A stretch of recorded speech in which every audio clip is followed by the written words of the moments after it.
Okay. It'll just be a few more seconds. How are you? I'm good. How are you? Good as well. Very excited for tonight. I see Margaret. Hey, Margaret. Hi, Miss Randolph. How are you, hon? Good. How are you? Good. How's everybody doing? I think we're good. Yeah. Margaret is my co-host. Tonight's her first meeting to co-host. Yay! We're excited. All right. I think we are now live on YouTube. So I'm going to get us started. Hi, everyone. Hello and welcome to everyone watching at home. My name is Mallory Murphy. I am the Executive Director of Generation Activism, and I'll be one of your co-hosts for tonight.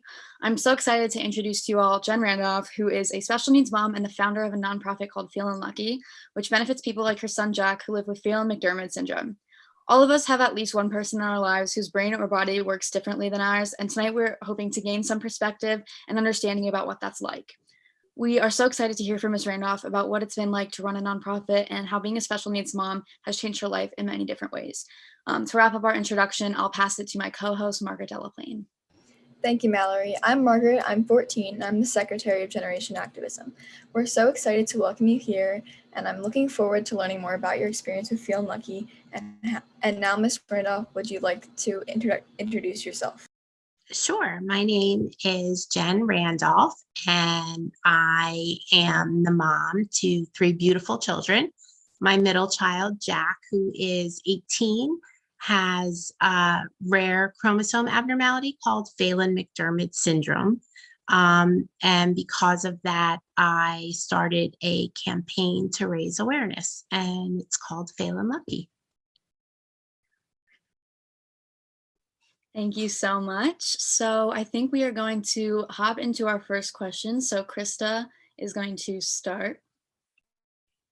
Hi, I'm Krista. Can you explain what Phelan-McDermid syndrome is? Absolutely. Hi, Krista. So basically, Phelan-McDermid syndrome is a rare genetic disorder. It occurs on chromosome 22. And basically, if you looked at a chromosome, it has 2 arms. It has a short arm up at the top, which is called the P arm, and a longer arm at the bottom called the Q arm. And Phelan-McDermid syndrome occurs on the Q arm, and basically it's a deletion of that Q arm. So children with Phelan-McDermid syndrome are missing any number of genes. It's usually at the bottom of the Q arm, and it, depending upon the size of the deletion, different children are affected differently, and they present differently. In Jack's case, Jack is actually missing a piece of his P arm as well. And so what happens is when those pieces break off, when they lose that genetic material, those ends become sticky and stick together. So Jack's 22nd chromosome, if you actually looked at it, looks like a donut.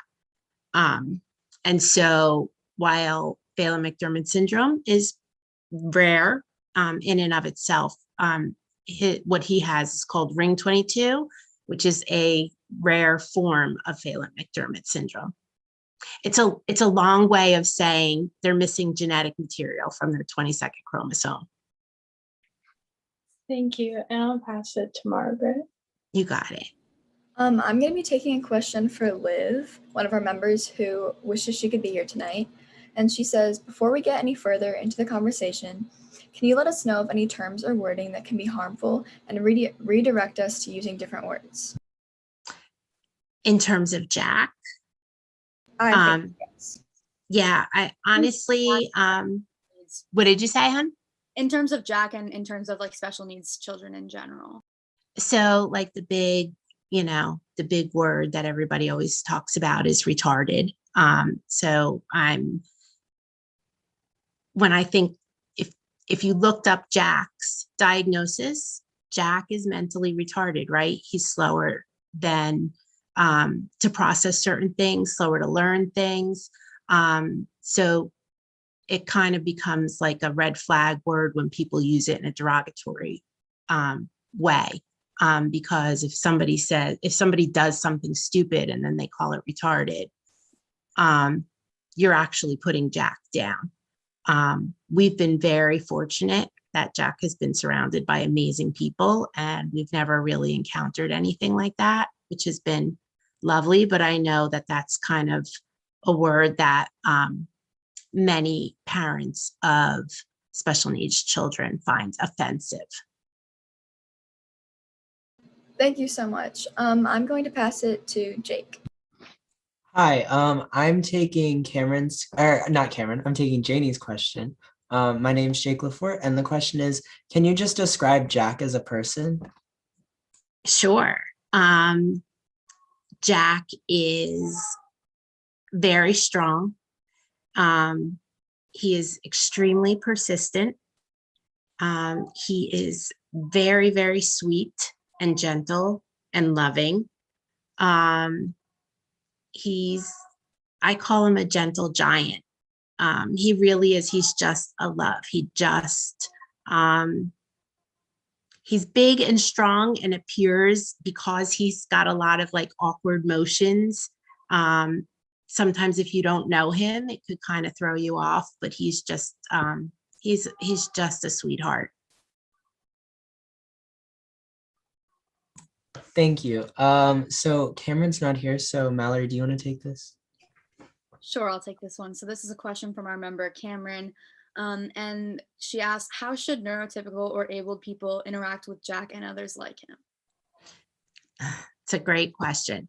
I don't know who said it, but there is a quote out there somewhere that says, if you'd like to know how to treat a child with special needs, look at their siblings. And I'll give you a quick example. Friends of ours, when their son was younger, had an interaction with Jack. And then later on that day, his mom called me and said, I'm so embarrassed. And I said, why? And she said, my son is afraid of Jack. And I said, well, why does that embarrass you? And she said, that's awful. And I said, it's not awful. I said, Jack is big. He's loud. He's got these jerky movements. It might throw people off. I said, but it's definitely a teaching opportunity. And so we took the time to talk to him, and we told him that, Jack learns differently, and that things that come so easy to us are a lot harder for Jack. And so after that incident, it was very, it was always in the front of my mind that I needed to introduce people to Jack that didn't know Jack. And so one time when my youngest son, Sean, was at a play date, he had a friend come over, and they were little. They were probably like 6, 7 years old. And they were playing, and we had to pick up Jack from the bus stop. And so I took the boys in the car, and I remembered what had happened. And I said to Sean, did you ever introduce or tell your friend Will about Jack? And he looked at me, and I said, just give him a heads up about what Jack is like. And he looked at him and he said, my brother's allergic to strawberries. And I was like, that's what you think is wrong with him? And to me, that was incredible. I'm sorry, there's Jack, just come to say hello. To me, it was incredible, because to Sean, Jack's just Jack.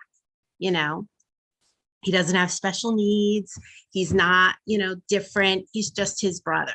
And so really, if everybody else can just kind of, think of him in the same way, I mean, we're all different, right? So why treat him any differently? Thank you. Yeah. And, I growing up knowing Jack the same way, I can just remember all the times that knowing him when I was younger, and knowing that he was different than other children, but also just knowing him as Jack, just our friend, just our family friend. That's just always how it was. Yeah. And I think you described him very well. Gentle giant is a great way to call, Jack's personality. Yeah. I'm going to pass it to Brooke.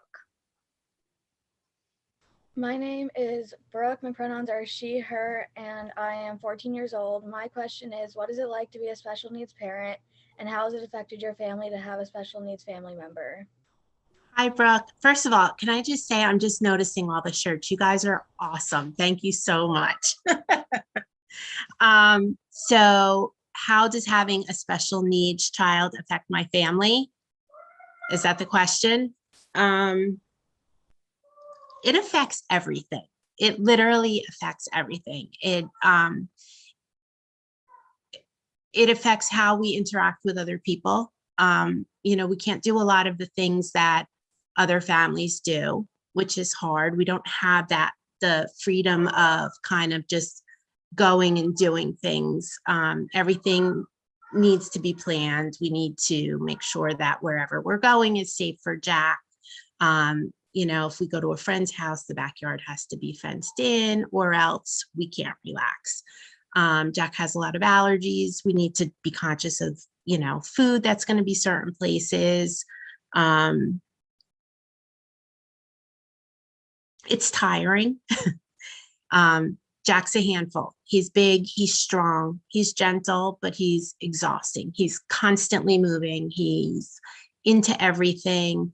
So our house is, Mal can attest, we've got locks on all the doors on, just to get into the pantry, we have locks on it because Jack puts everything in his mouth. And so we've had several trips to the emergency room or calls to poison control because he's almost like having a grown toddler in the house. So like all of the things that you would imagine, like trying to keep a little kid safe in your house, we have to do that for Jack. And we're most comfortable at home because we've already had these safety measures in place. It affects so Jack has an older sister who's 21, and his younger brother is 14. And it affects them too. Jack's up early. Jack's up at 5 o'clock in the morning. So sleepovers were always hard because we don't have a basement. And, if the kids stayed up late and then Jack was up early. But honestly, all of those hard things are balanced out by the fact that I've got 3 great kids, and 2 of which who treat Jack like anyone else, and it's taught them compassion, and it's taught them acceptance and inclusion, and it's the good outweighs the bad, or the hard. I shouldn't say the bad because it's not bad, but it's hard.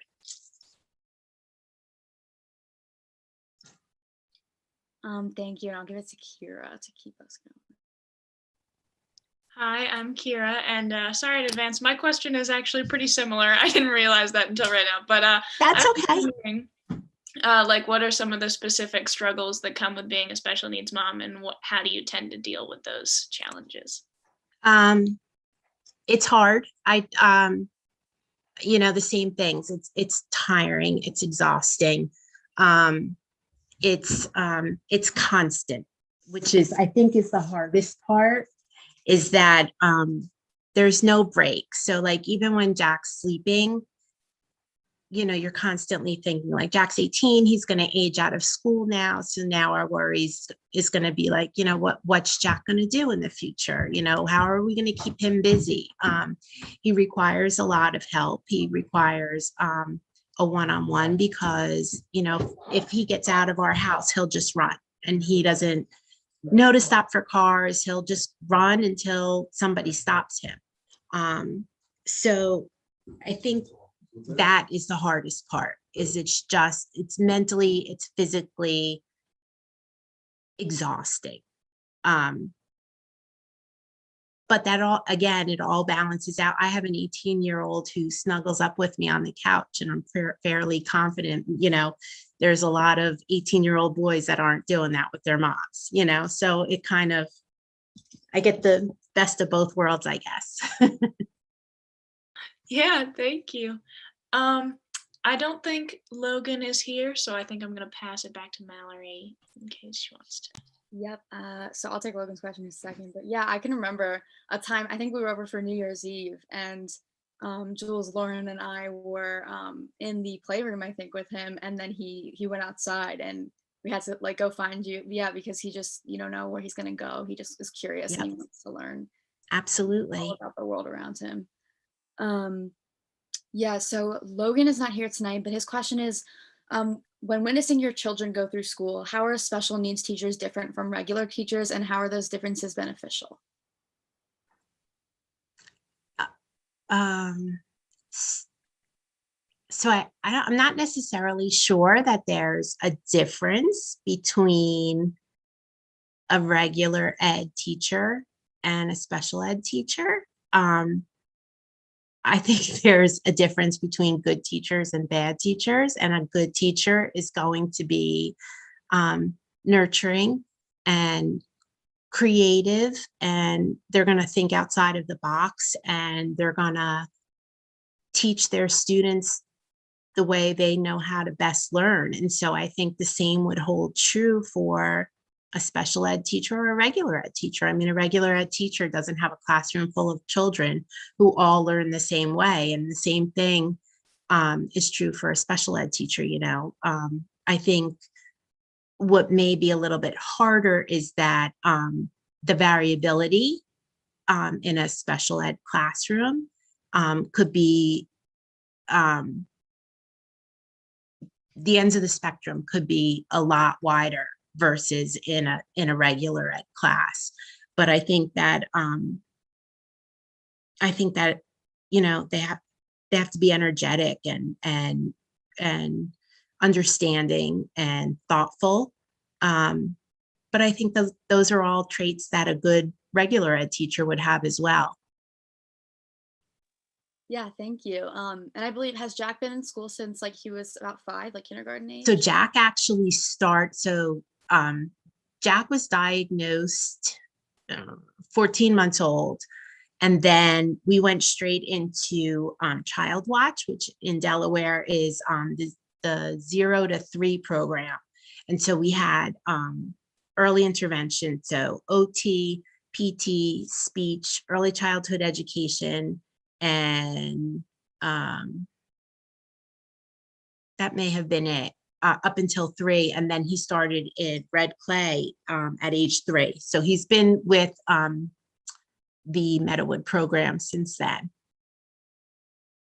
And has that been like a good experience? You guys have liked that? It's fun. It was funny because I was actually just talking to somebody about this. When he started, we went to go tour Meadowood when he was 3, and we laughed and I cried. And I said to my husband, I was like, he doesn't belong here.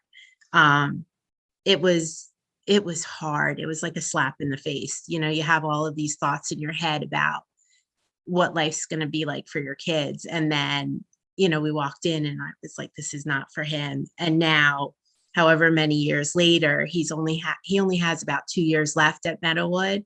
And I said, I'm going to cry when he has to leave because it has been such a positive experience for him. The people that have worked with him have treated him with such kindness, and they love him. And, they tell me that they enjoy spending time with him and watching him grow and watching him learn. And as a parent, you want people to feel that way for your children. And so for us, it's going to be really hard to leave.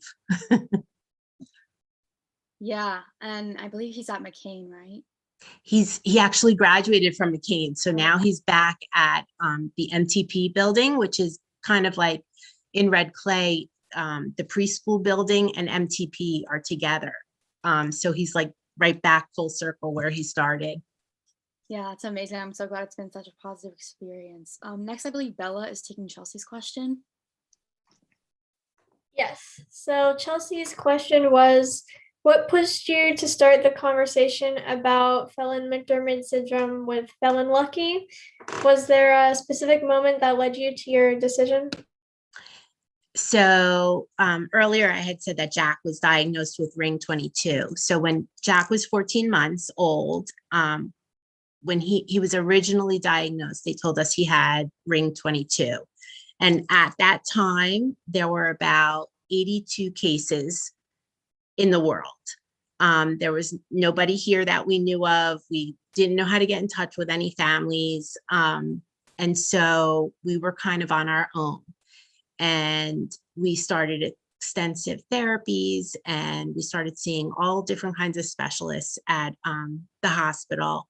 And we kind of just walked it alone. And I guess Jack was probably about 8 or 9 years old. And I had gone to a symposium at UPenn. And while I was there, somebody was talking. It was all medical information. It was so far above me. I had no idea. It was highly scientific. I didn't know what they were talking about. And afterwards, a woman came up to me and she said to me, "When was your son diagnosed with Phelan-McDermid syndrome?" And I said, "He doesn't have that." And she said, "Well, what does he have?" And I said, "He has something called ring 22. And she said, "Jen, my name is Dr. Phelan, and Jack actually has a form of Phelan-McDermid syndrome. And there's a foundation out there called the Phelan-McDermid Syndrome Foundation. They have an international family conference every other year."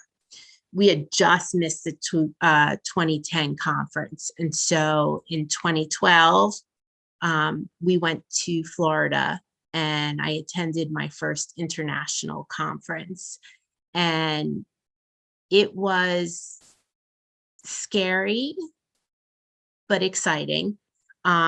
There were a ton of families there, and maybe 700, 800 people. They were all strangers to me, but somehow it felt like family. Everybody was just so understanding. They knew what we were going through. They were basically living our lives. And for 10 years, it was just Eric and I and Maddie, Jack, and Sean trying to navigate this. And so I was so excited to meet other people who were, going through the same challenges that we were going through. And one of the moms did a presentation, and basically she was saying how the foundation was this group of families, and because our numbers were so small, that the only way progress was going to be made was if we as families did something to raise funds and to raise awareness.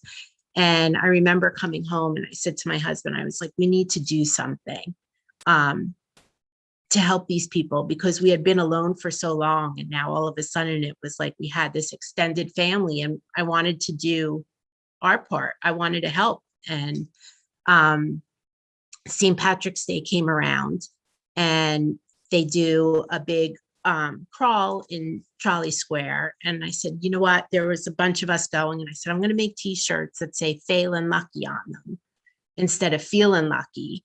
And then when people say to me, why did you spell it wrong? Then I could say to them, I could talk about Jack and say, my son has this rare disorder, and spread a little bit of awareness. And that was in 2014. And so that first year we were hoping to sell, I think we sold what we thought we were going to sell, maybe 20 shirts. And when I made the shirts, my mom and dad, Jack's grandparents were like, oh, I want one. And his aunt and uncle wanted one. And we ended up selling like 400 shirts, and we raised $8,000. And so I sent the $8,000 to the foundation, and they were so excited. And then the next year they were like, are you going to do the campaign again? And I was like, okay, I guess we'll do the campaign again. And so each year it's grown a little bit. And so this coming January will be 9 years. And it's cool. It sounds kind of weird, but I get like so excited when I see people in shirts. It's crazy because, there's people in Australia and Ireland and Italy wearing shirts that were all created right here in Wilmington. It's really neat and a very humbling experience. Wow, that's really interesting. That's smart. The The play on words. yeah. I'll pass the next question to Sean. Hello, my name is Sean, and my question is, what does the organization Feeling Lucky do? So, so Mal, you had said in the beginning that I run the nonprofit, and I actually don't. So Phelan Lucky is not a nonprofit. It's actually just a campaign that benefits the Phelan McDermott Syndrome Foundation, which is a nonprofit. So wait, can you repeat your question again? I'm sorry. Like, what does the organization do as like a whole? So basically their main goal is family support, awareness, and to further research. They have been instrumental in doing all three of them, at least from my perspective. I know, looking at timelines, I've become very involved with the foundation, so I'm actually part-time staff for them now. And I handle all of their donations and their memberships, and I help with fundraising. But they, if you look, I think the foundation was started in 2002. And I think at that time, there were only maybe like 3 articles or 3 medical papers written on Phelan McDermott syndrome. And now there's over maybe like 600. It's crazy. When Jack was diagnosed in 2003, our doctor didn't even know what Phelan McDermott syndrome was. And so the fact that, there's kids, another quick story, Brandywine Springs does a genetics project. I think it's 7th or 8th grade right now. The kids have to write a paper on a genetic disorder. And a couple of years ago, a friend of mine called and said that her son was so upset. And I was like, why? And she said, because he wanted to do Phelan McDermott syndrome, but the teacher wouldn't let him.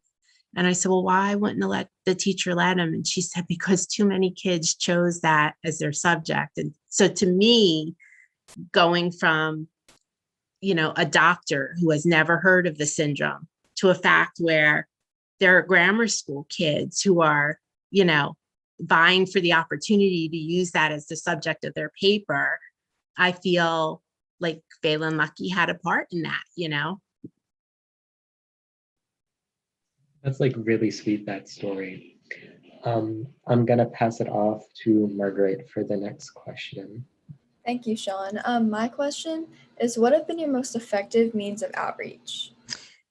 Definitely social media. Social media has been huge. But I will also say that word of mouth has been equally successful. We have a ton of people who support us now because of people like you and Mal and our close friends who have kind of taken it on as their own. Which is awesome. I have a friend who works at a bank, and a couple of years ago, she said to me, I'm going to see if I can sell some shirts at the bank. And I was like, okay. And she sold about 25 shirts, and she was so excited, and we were so incredibly grateful. And every year she tries to beat her number. So not even me selling them, her. And last year she sold 256 shirts just at the bank. And so I mean, it's crazy. It's just the campaign is, first of all, the campaign has taken on a life of its own, which I absolutely love. But people love it, which to me is cool. I mean, people like the shirts. People get excited about the campaign. I mean, you know me, I'm a dork. I love it. I get so excited. St. Patrick's Day rolls around and I am on my computer from 5 a.m. until 5 a.m. the next morning. It's just really cool to see everyone posting pictures in their shirts. And then when they go on vacation, I mean, Mal's grandparents were just in Arizona and tagged me in pictures. I mean, it's just incredible. Yeah, I know that I wear a lot of my Feel Lucky stuff almost every single week. and we used to take pictures in all our shirts as a family in Shanghai. And I think we still do that in Georgia. I So- love it. And that's one of my favorite pictures, the Shanghai picture. It was one of my first international ones too. Yeah, thank you. I'm going to pass it to Vatsala. Hi, I'm Vatsala, and my question is, what have been some hard parts about running Feeling Lucky, and has it ever been too much, or do you love it? Yes, yes, and yes.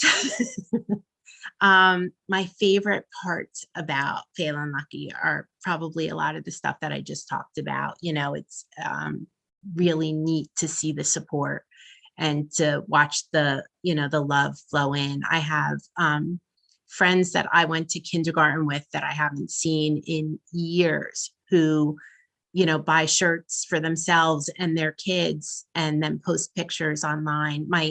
Actually, this past year, I got a message on Facebook from my kindergarten teacher who literally, it's probably been 47 years. And she said, "Oh my God, Jen, I just saw the campaign. I have no idea that this is the same little girl that was in my kindergarten class. This is so inspirational." So that part is amazing. I do work full time. And then I come home and then I do part-time work for the foundation. So during campaign season, I'm exhausted. It's a lot. I rely on the help of lots of people to help me get the word out because there's just so much of me to go around.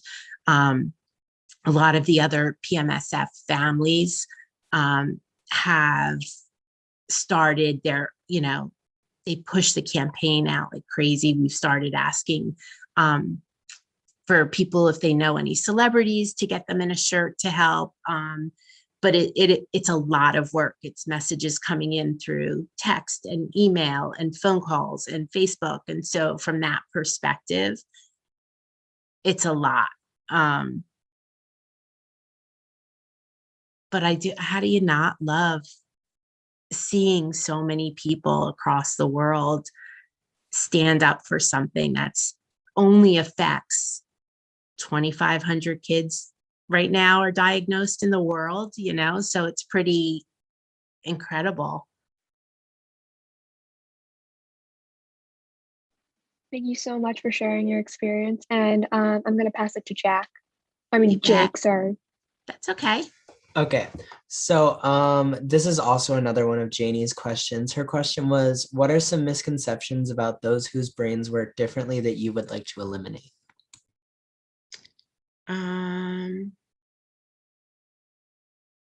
I guess maybe a misconception would be that they're not smart, and that their intelligence is less than someone who's verbal or, you know, at the same level as someone else. And I can tell you for a fact that that is not true. Jack is nonverbal. He needs help with everything. I brush his teeth, I get him dressed, I do everything for him. He is smart as a whip. He figures out what he needs to figure out.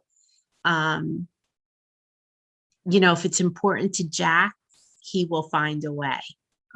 If it's me trying to teach him something that I think he should know, but that he doesn't think is important, then he doesn't bother.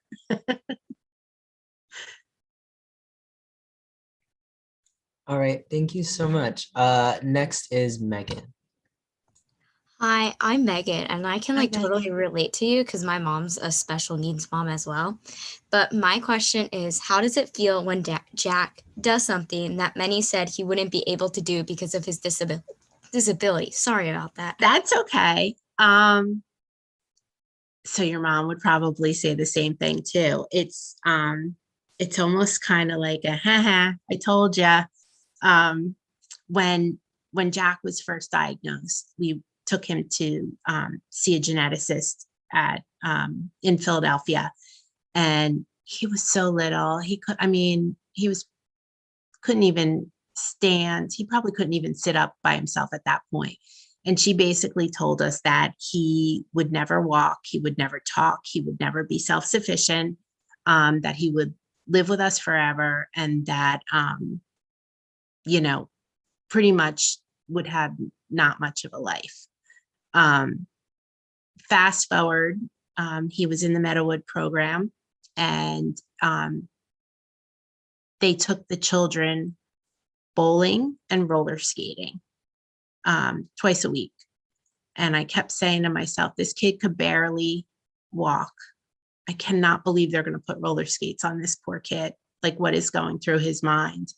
And I guess it was 8th grade, his teacher sent me a video of Jack roller skating independently. I mean, he was not zooming around the rink, but he was on 8 wheels and he was standing up and he did not fall. And I couldn't believe it. And I just, all I wanted to do was send that video to the doctor, who told us that he would not be able to walk. And I'm like, really? Because now he's on 8 wheels. Yeah, I think my mom would have a very similar answer to that. So thank you so much for that heartwarming story. And now I'm going to pass it on to Bella. Hi, my question is, what do you think about the notion that disabled people need to be like fixed? I don't think anybody needs to be fixed. I think people need to be more accepting, really. No one needs to be fixed. We all are who we are. Plain and simple. Yeah, thank you. And my question is last, but just like before I ask my last question, like things you were saying, like I didn't actually even know that it didn't start as a intention of like growing into this huge thing, because Oh like, gosh, no.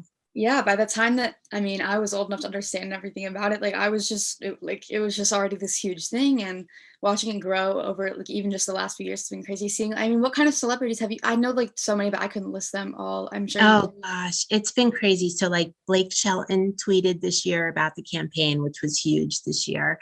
I'm trying to think. There have been so many. Ted Danson was a big one. It's a lot of people you guys are probably maybe too young to know, but there's a rock band Bush that I grew up and I love. So like Gavin Rosdale posted, which kind of like blew me away. Henry Winkler was a big one, Larry David. We've had it's been weird because it kind of started as like this crazy idea. So in 2014, it was kind of just us here locally and my family, right? 2015, we got a couple more of the Phelan McDermott syndrome parents on, and they were like buying stuff for their own little family. And then the following year, I was like, oh, I wonder if some schools will get involved. And I reached out to Brandywine Springs because that's where Shawnee was, and said, you know, would it be okay if we sent a flyer home? And so some families got involved. And then that next year we were like, wouldn't it be cool if we could get a celebrity in a t-shirt? And we were like, well, who do we know? And we didn't really know anybody. And so I just started asking people, like, do you have any connections? And so it was really word of mouth. And so now what happens, typically somewhere around August or September on social media, I'll put out and I'll be like, start asking, who do you know? Do you have any connections? Really, the ask is easy, you know, we'll send them a shirt. Would they just put on a shirt and put it on social media and put the link to order? And, you know, it's for St. Patrick's Day too. And what's kind of why I think the campaign has been so successful is that it's not like, it's generalized, right? So it's not like, it doesn't have Jack's name on it, which I think would kind of like narrow us down to supporters, right? It's Phelan Lucky. And so like, who doesn't need a t-shirt for St. Patrick's Day? And why not get a shirt and do a little bit of good while you're at it, right? And so the ask was easy. So it was, do you know anybody? And if they did, we sent them a t-shirt and we crossed our fingers and we hope for the best. And I can't believe the people who have, you know, turned out to do it. It's been never in a million years would I ever have thought that the people who have worn our shirt would have worn our shirt. Yeah, and I remember like the Brandywine Springs pictures were always like it would fill up the whole gym. Like we would all fill up the bleachers. Everyone would have their sweatpants and their sweatshirts and like everything. Yeah. It's And crazy because it's spread through Red Clay too now. Like it's funny because like I'm getting the foundation will let me know that like certain schools are holding fundraisers and I have no idea about it. You know, they're hosting dress down days for Phelan Lucky. And I'm like, what? This is crazy.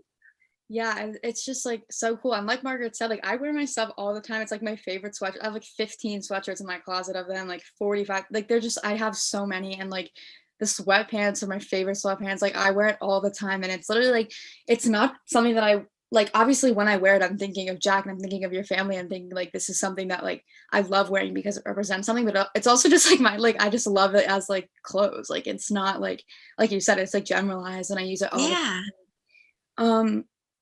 And also, I know what you said about my grandparents in Arizona taking the picture. They're watching today, so they'll be so excited to hear. Let me tell you, they always send me pictures. I love it. Yeah, I mean, and I think we had one in Mexico. Like people do it all over the place. It's so cool. It really is neat. Yeah, and so my question was, what is your biggest hope for the future of Phelan Lucky and for Jack's future?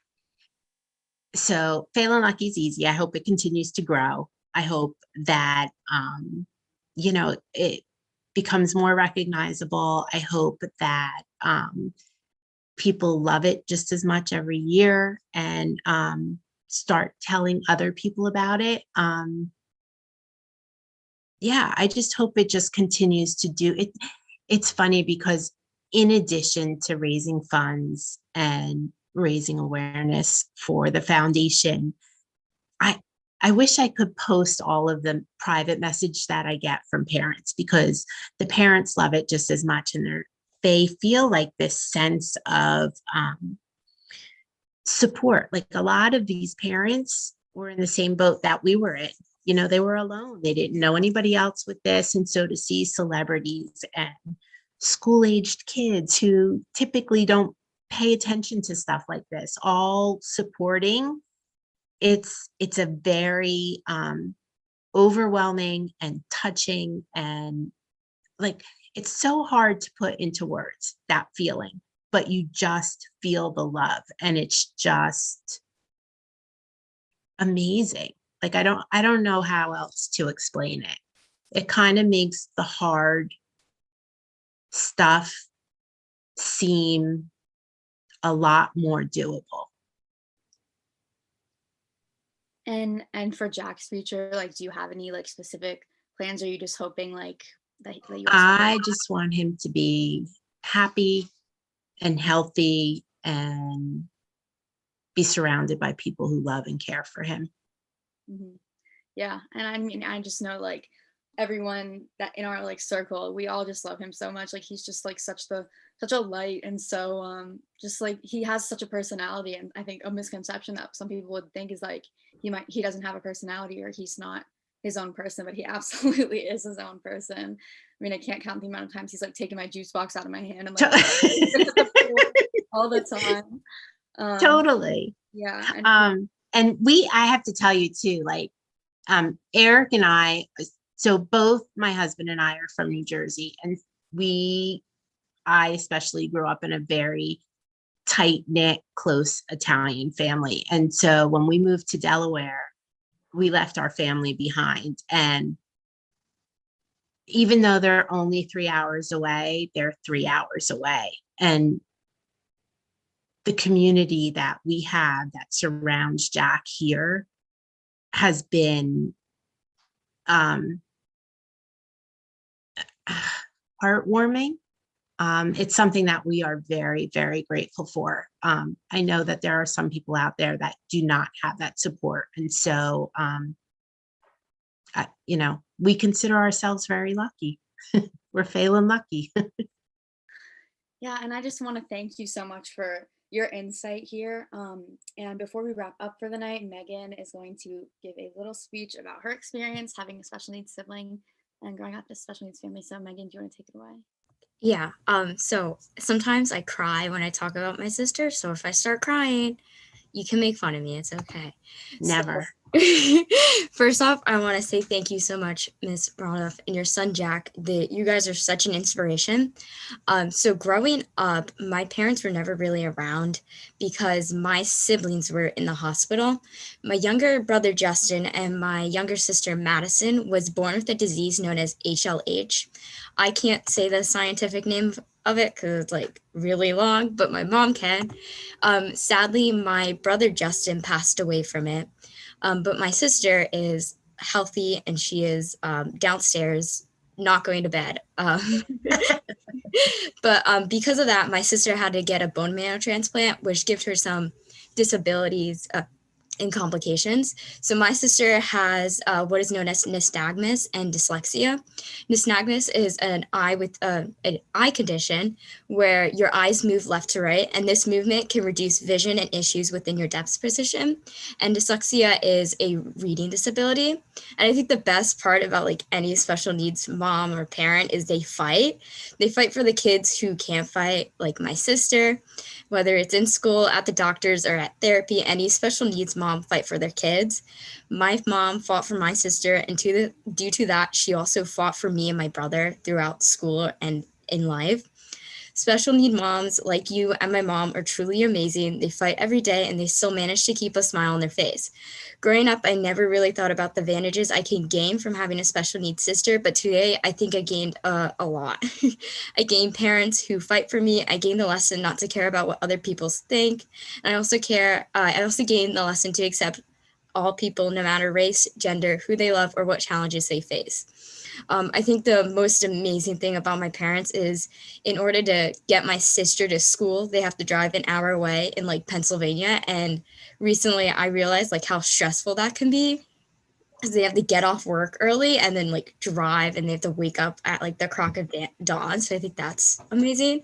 So on behalf of everyone with special needs relatives, I would like to thank you, Ms. Randolph, for standing up for the underdog and teaching so many people how to fight. Oh my gosh, you're gonna make me cry. Um, that was beautiful, and it's I meant to say this before somebody asked about what the hard part is about having a child with special needs, and I think it's different for parents that have typical children as well as a special needs child. If you consider a family that just has one child with special needs and no other children, um, that has been a huge struggle for me as well. Trying to give my typical children the attention that they need when Jack requires so much. And it's funny because Maddie's now 21 and I can see now that she can see, when she was younger, I think it was harder for her to understand. But I think she gets it now. I think she gets how stressful life can be, but I think she also gets how much she is loved and how much we love Jack and how we just try to do the best that we can for all of our children.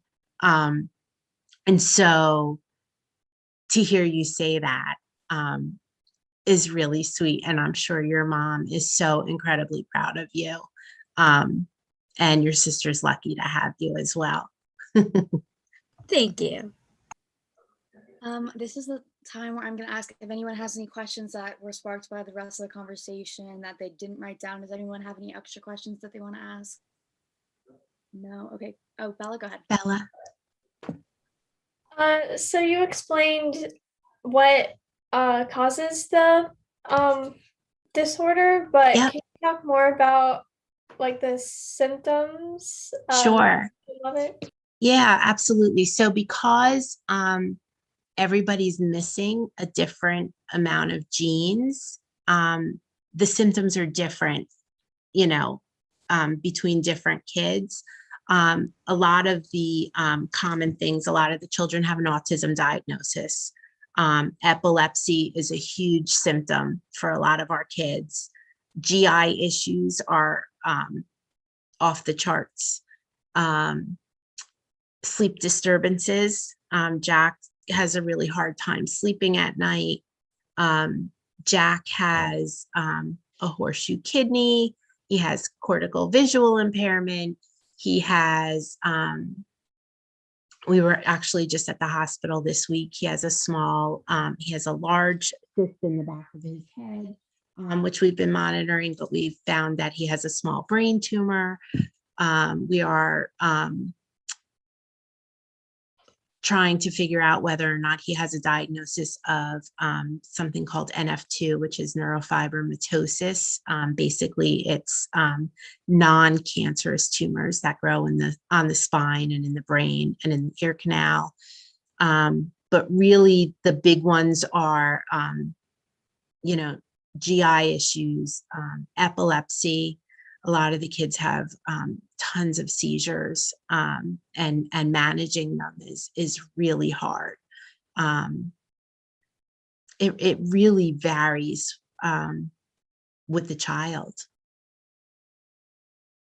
It's crazy. I said I was never really a huge fan of science in school, but now as a parent and, trying to learn as much as I can, it's crazy to me what something so little could wreak such havoc on somebody's body and the effects that it can have.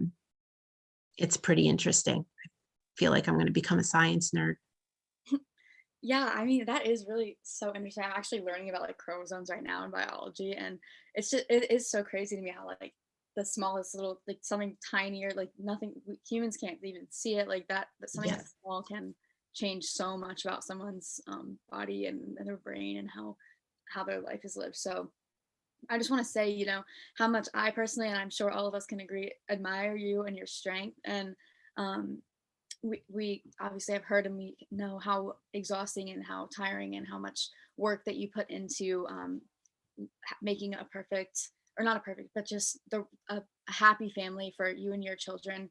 And Jack is so loved by so many people, and all of you are so loved by so many people. And I'm sure that when St. Patrick's Day comes around next time, we will all be getting shirts, and it's just going to continue to grow. And just seeing it from just, in my perspective, seeing it grow has been crazy. And I just, we're all so proud of you and admire you so much. Thank you so much. It really does. It means a lot to me. I've always been one of those people that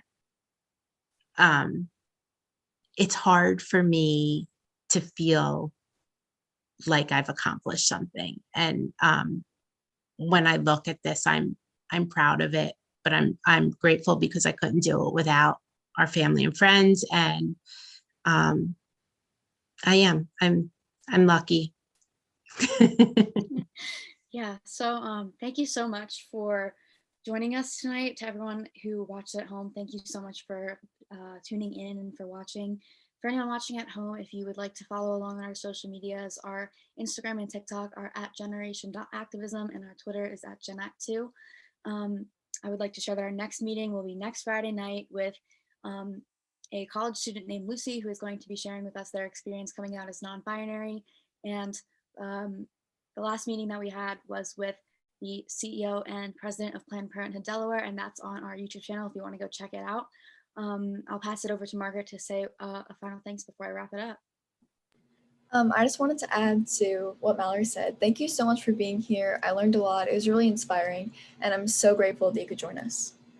I am so grateful that you guys took the time to listen and were interested. It really means a lot.